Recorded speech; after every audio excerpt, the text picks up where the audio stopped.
Inicia una sección muy esperada aquí en Despierta con CDN, que es la participación del doctor José Miguel Gómez, nuestro psiquiatra. Va a tocar hoy un tema muy interesante, el Alzheimer, pero en dos vertientes. Cómo prevenirlo y también la importancia del apoyo familiar. Buen día, doctor. Bueno, buenos días, gracias. Vamos a comenzar por la prevención. La festividad de verlos los viernes. Qué bueno, doctor. No, el placer es nuestro, usted sabe, lo disfrutamos mucho. O sea, ¿cómo se previene el Alzheimer? Sabe que el tema lo traje porque esta semana hemos estado hablando mucho de Alzheimer y el laboratorio Amadita hizo un relacionamiento de un biomarcador de células tau y de células amiloides que ya se puede hacer en República Dominicana. Es decir, aquellas personas que tienen un familiar primario, un papá, una mamá, un abuelo, que padeció de Alzheimer, y partiendo de que es una enfermedad que tiene una carga genética importante, usted puede hacerse esos marcadores biológicos y 10 años antes de que debute la enfermedad, usted puede saber los riesgos biológicos que tiene a padecer la enfermedad. Bueno. Y aunque no se va a curar, porque todavía la enfermedad no se cura, pero usted puede prolongar a través de cambios de hábitos lo que le puede pasar. Fíjense cómo en todos los países del mundo la esperanza de vida se está prolongando mucho. En República Dominicana son 74 años para la mujer y el hombre 72, 71. La mujer dura más, entonces por eso el Alzheimer se ve más en mujeres. Pero en esa esperanza de vida, en la medida que la gente llega a los 85, a los 90, se van a ver más las enfermedades catastróficas, no hereditarias, los Parkinson, la demencia, las enfermedades neurodegenerativas, como es el Alzheimer. Entonces, como es una enfermedad de alto costo económico, familiar, emocional, psicológico, de las camas hospitalarias que disponen los países de mayor gasto en salud también, y sobre todo el impacto que tiene en la familia cuando tiene una mamá con Alzheimer, un papá. ¿Qué representa eso para la familia? Y esto es muy importante en este programa que es de psicoeducación, decirle a las personas, darle algunos tips de cómo identificar a veces déficit cognitivo leve que empiezan a debutar a edades tempranas. Uno está viendo gente de 60, 50 años, wow, ya con un déficit cognitivo leve. Es decir, pérdida de memoria reciente, olvidos muy frecuentes, olvido como no solamente dónde están las llaves, dónde están los lentes, dónde dejé el celular, sino a qué fue la nevera. La abrió y ya no recuerda a qué fue a buscar. Fue a hacer una diligencia de 4 actividades, 3 se le olvidaron. Cuando esos, o repeticiones muy frecuentes, o cambios de conducta, o cambios de lentitud como para aprender cosas nuevas, cuando la gente comienza a tener esos cambios de la función ejecutiva que están en la parte frontal del cerebro, la gente se comienza a preocupar. Y por eso es importante hablar de este déficit cognitivo, hablar de la enfermedad de Alzheimer, que es la primera causa de las demencias, aparte de las demencias vasculares, hablar con las personas y poder establecer esto que estamos haciendo esta noche. Doctor, para este tipo de enfermedades yo creo que el diagnóstico es muy importante, porque no lo sé, y esto qué bueno que usted esté acá, ¿cómo identificar esa fina línea que se traduce en un déficit cognitivo leve a ya un Alzheimer que empieza a ser tratado con medicación, incluso también enfermedades como el Parkinson, en momentos, al principio de la enfermedad uno ni siquiera sabe que se trata de Parkinson y después posteriormente va avanzando. ¿Cuál es la diferencia en ese diagnóstico y cómo pasar una línea, no? Las personas que tienen algún nivel de intelectualidad, las personas leídas, se dilata más hacer el diagnóstico del Alzheimer porque tiene más recursos intelectuales. Por ejemplo, hay personas que se dan cuenta que se le olvidan cosas y hacen una agenda. Es un recurso. Hay gente como el profesor Mambó que se le olvidaban cosas y utilizó la muletilla de comprende. Hay otra gente que comienzan a olvidarse de los nombres de la persona y a todo el mundo comienza a decirle mi hermana, mi manito, usted, mi amigo, pero es que se da cuenta que a él se le están olvidando los nombres de esas personas. En las personas no leídas, ellos mismos se dan cuenta y te dicen, claro, pero yo voy al conuco y me pierdo y doy vuelta para encontrar la puerta, doctor. La gente en los campos te lo dice francamente. Y ahora el vecino voy, mi vecino, y yo no sé el nombre de la mujer de él, y tengo 20 años viviendo al lado de esa gente. Y me dice la mujer mía que yo repito mucho las cosas, que vuelvo a los mismos temas y nunca salgo de decir lo mismo. Y fui a la iglesia el domingo y se me olvidó el nombre de la persona y salí a mitad de la misa porque creía que se había terminado. Se le olvidan los nombres, las direcciones, los lugares. Dentro de la casa comienza a confundirse y puede un día entrar al baño buscando la cocina. Entonces, cuando ya hay cambios en la orientación temporoespacial, pérdida de memoria de trabajo, pérdida de memoria reciente, confusiones, algunas conductas torpes que pueda hacer la persona, y eso de manera recurrente, de manera muy frecuente, donde los que viven contigo son los primeros que se dan cuenta y te lo preguntan qué te pasa y te dicen qué te pasa, ya eso es significativo de que tiene que prestarle atención. Cuando va donde el neurólogo o donde el geriatra o donde el psiquiatra y se te manda a hacer la resonancia magnética cerebral y ahí aparecen o los infartos vasculares diseminados en el cerebro o aparecen atrofias corticales o subcorticales degenerativas. Unido esto a los cambios clínicos, a la historia clínica que la familia te da, ahí uno busca entonces el antecedente heredofamiliar. Buscar quién en esa familia ha padecido de demencias, ¿verdad? Entonces, por eso es tan importante estos temas, porque hoy en día, como no se curan las demencias, tipo Alzheimer, sin embargo, cuando tú tienes riesgo biológico y tú comienzas temprano a disminuir los lípidos, llámese colesterol, triglicéridos, la hipertensión arterial, los azúcares, los cambios metabólicos, hace ejercicio, come más saludable, quita la nicotina y el alcohol, leer todos los días para ejercitar el cerebro. No hay una forma que se ejercite más el cerebro que leer todos los días, caminar, hacer algunas manualidades, tener varias actividades diferentes donde el cerebro tenga que concentrarse en diferentes espacios, mantener los lugares de tertulia para hablar con las personas, porque el cerebro es eminentemente social. Entonces, todo esto ayuda a prevenir el Alzheimer y la demencia. ¿Cuál es el rol, doctor, del entorno familiar, del paciente, tomando en cuenta que una enfermedad tan difícil, compleja, que además es progresiva, no siempre las personas alrededor, los familiares, están preparados?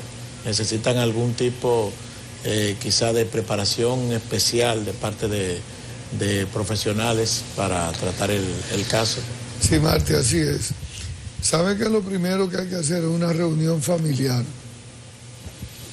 Porque la familia que está en shock, en el impacto y la negación de que su mamá o su papá tiene Alzheimer y ya ellos se dan cuenta, pero hay una negación en aceptarlo. Y a veces tú le das el diagnóstico, hacen la resonancia, se busca el equipo multidisciplinario, la intervención y la consulta con el neurólogo, el geriatra, el psiquiatra, y cuando nos ponemos de acuerdo y se establece el diagnóstico, entonces hay que cambiar el estilo de vida de esa familia. Porque ¿quién va a ser el cuidador? ¿Quién lo va a acompañar? Porque ya esta señora o este señor no puede manejar el vehículo, porque se va a perder o va a chocar. No puede salir solo porque tú ves cada vez que los medios de comunicación están anunciando que se perdió fulano o fulana de tal, producto de esa demencia. Entonces alguien tiene que salir a acompañarlo ahí al supermercado, ahí a la iglesia, a dar los pésames, a la funeraria, y donde su comadre, donde su amigo, hay que acompañarlo, ¿verdad? Porque no se puede aislar y dejarlo encerrado en la casa. Si ya es muy deteriorante, hay que evitarle los accidentes domésticos dentro de la casa. Prendió la estufa y se quedó la estufa encendida. Puso el café y el café se quedó ahí. Se le olvidó el agua caliente y metió la mano y se quemó. Prendió la lavadora, se quedó y la dejó permanente. Salió y dejó la puerta abierta. Entonces, hay que evitar esos accidentes dentro de la casa. Lo tercero que hay que decirle a la familia, quién encargarse de la medicación, la alimentación y sobre todo permitirle la vida digna y los derechos preservados a ese ser humano. Como por ejemplo, tiene derecho a ver su televisor, a escuchar su música, leer su periódico, tener la paciencia y la prudencia para entender por qué se le va a olvidar y va a decir que no ha comido cuando ya comió. Y que le va a decir al vecino que fue, a mí no me dan comida aquí, yo no he comido hoy. Y tú sientes una gran vergüenza. ¿Cómo que usted no comió, mamá? Ya usted se le olvidó que ya comió. Entonces, la familia, más los hijos que están más lejanos, cuando vienen a visitar los Estados Unidos, el impacto que le da una hija a un hijo, ve que su mamá no lo conoce, que no le recuerda el nombre y le dice mi amiga, mi comadre, a su hija. Entra la familia en depresión, en trastorno de ansiedad, sufren mucho. Entonces, ven cómo su mamá o su papá se le está gastando en términos físicos y emocionales. Y viene la otra parte, Nelson, más complicada, la parte financiera. ¿Quién se va a encargar de la finanza, de la pensión, o el manejo de la jubilación, o del dinero, o de la cuenta bancaria de esa persona? Y sobre todo cuando está empezando, que reclama su dinero y su derecho, tú tienes que hacer una certificación como médico para decir que no está apto para manejar su economía.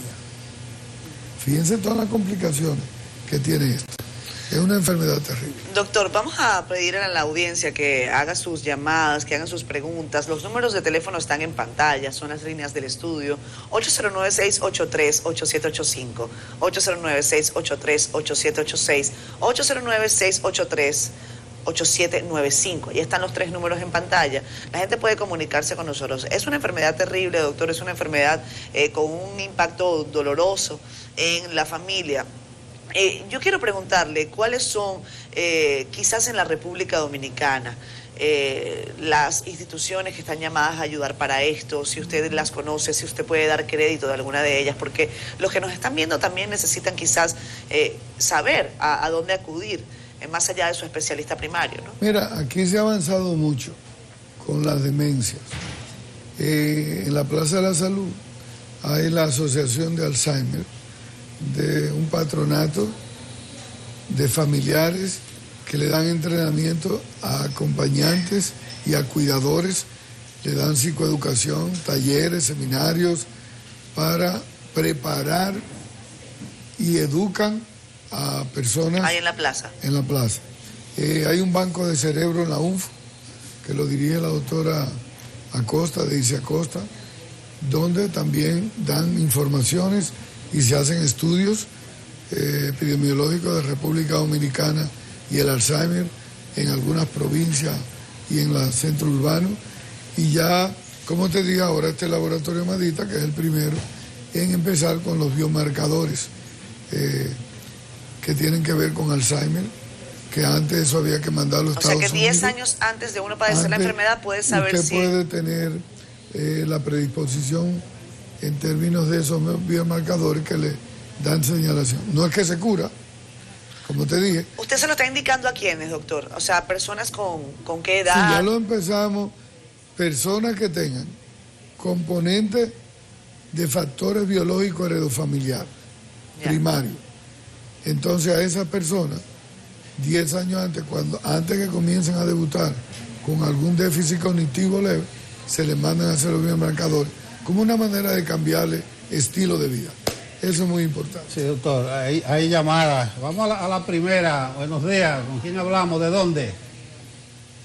Sí, le hablamos de Puerto. Sí. Le hablamos de Puerto Plata. Muy bien. Sí, mi madre tiene Alzheimer, pero está un poco agresiva. ¿Qué se le puede dar? Sí, ahí entramos mucho los psiquiatras. Cuando están con el déficit cognitivo, los olvidos, muchas veces el neurólogo, el geriatra, y nosotros también tratamos el Alzheimer, pero cuando entran en la fase neuropsiquiátrica con síntomas como delirio, alucinaciones, dicen que le roban el dinero, dicen que no le dan comida, se ponen agresivos, golpean algunos familiares, no duermen en las noches, quieren salir para la calle. Cuando comienzan a hacer esos síntomas psiquiátricos, debe de consultar con un psiquiatra. Y muchas veces antipsicóticos en dosis bajitas, como son la olanzapina o la quetiapina, de dosis de 25, de 50, de 100 miligramos, se le dan y ellos se tranquilizan y duermen bien. Entonces es importante que lo medique, porque el cuidador, si no tiene el paciente que duerma bien, que descanse, tampoco descansa el cuidador y es agotador. Entonces, en esa parte es muy importante la medicación. Tenemos otra llamada, doctor. Sí, buenos días. ¿Con quién tenemos el gusto y de dónde llama? Buenos días. Adelante. Muy bien. Buenos días para todos. Gracias. Miguelina de las Caobas. Gracias, señora Miguel. Dos preguntas para el doctor. La primera es, ¿el insomnio tiene que ver con el Alzheimer? Si la persona tiene Alzheimer o tiene un déficit cognitivo leve, repito, donde hay pérdida de memoria reciente, memoria de trabajo, alteraciones en el aprendizaje, dificultades para coordinar palabras o decir palabras, cambio de la conducta, repeticiones frecuentes y hay alguna alteración en el sueño también. Por eso se utilizan algunos fármacos antipsicóticos, sedantes, en dosis baja, que le permiten dormir. Es en ese caso que estamos hablando. En personas jóvenes que tienen problemas de sueño, no tiene nada que ver con Alzheimer. Tenemos otra llamada. Sí, buenos días. ¿Con quién hablamos? Hola. Sí, buenos días. Tenemos otra llamada. Sí, buenos días. ¿Con quién hablamos? Bájele, por favor, el volumen a su televisor para que podamos escucharle por la línea. Buenos días. Bájale, por favor, el volumen a su televisor. Ahora sí. Sí. Miguelín. Sí. Haga su pregunta, por favor. ¿Hay alguna Bueno, dificultad? ¿hay alguna dificultad? La señora anterior tenía dos preguntas, sí. Adelante, creo que tenemos otra llamada. Puede llamar de nuevo la señora. Sí. ¿Tenemos? De nuevo. Sí, hola, adelante, Hola, adelante. La siguiente pregunta, que es la segunda. Qué bueno que volvió a llamar, doña. Ok. ¿En qué se relaciona el Alzheimer con Parkinson? Bien. Son dos entidades diferentes, aunque están en el mismo cerebro. El Parkinson tiene que ver mucho con alteraciones de unos neurotransmisores que tienen que ver con la dopamina, la L-dopa, y las manifestaciones son neurológicas y que tienen que ver mucho con temblores, con movimientos, con marcha, con dificultad para la marcha y espasticidad y temblores finos. Así es que comienza a debutar el Parkinson y cierta rigidez. Mientras que la demencia, que es una enfermedad también neurodegenerativa, las dos son neurodegenerativas, las dos tienen un compromiso en el cerebro. Sin embargo, en las demencias tiene mucho más que ver con la pérdida de la función ejecutiva, alteración de memoria, de lenguaje, de orientación, de conducta y de repeticiones en esa función ejecutiva. Así es que se hacen los diagnósticos diferencial entre demencias, que pueden ser demencia tipo Alzheimer y que pueden ser demencia de tipo vascular. No vi finalmente, no terminó el tiempo, al Estado. No sé si al Estado se le olvidó este tipo de pacientes. Usted mencionó 3 instituciones. Entonces no sé si hay políticas públicas, no sé si la seguridad social mete su mano. Nelson, lamentablemente hablamos de que es una enfermedad crónica, degenerativa, que amerita muchos recursos. Y lamentablemente el sistema de ARS excluye las demencias y excluye los medicamentos. Todavía en República Dominicana, en el salud pública, en los medicamentos de alto costo, a muchas familias le facilitan los medicamentos. Por eso las personas que tienen familiares con demencia, que el tratamiento son 4 y 5 veces el salario mínimo en República Dominicana, el costo de mantener una medicación mensual de un paciente con Alzheimer en República Dominicana, estamos hablando de 30 o 40 mil pesos, solamente en medicamentos, sin los alimentos y sin el cuidador.